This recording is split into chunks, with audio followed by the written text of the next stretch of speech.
Un commentaire de la tradition juive exprime la signification particulière que prend la fête de la Pâque. Chacun est obligé de se considérer comme s'il était lui-même sorti de l'Égypte, car il est écrit, Exode 13:8. En ce jour-là, raconte ainsi à ton fils.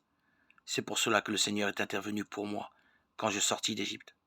C'est pourquoi nous lui disons action de grâce, louange, bénédiction, glorification, hommage, vénération et adoration. Lui qui fit pour nous et pour nos pères toutes ces merveilles qui nous conduisit de l'esclavage à la liberté, de la peine à la joie, de l'affliction à la jubilation, des ténèbres à la grande lumière, et de la servitude à la rédemption. Chantons devant lui Alléluia. La Pâque offre ainsi l'occasion de raconter comment le Seigneur est passé et continue de passer.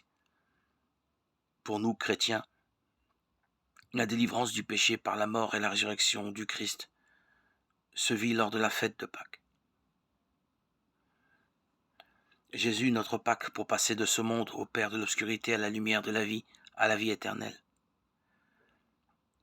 La phrase solennelle qui ouvre le chapitre 13 de l'évangile de Jean donne le sens de la Pâque.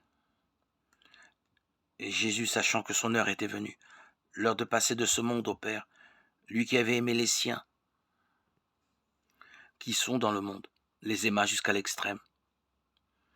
Voici la Pâque, voici le passage. Passage d'où et vers quoi? De ce monde au Père.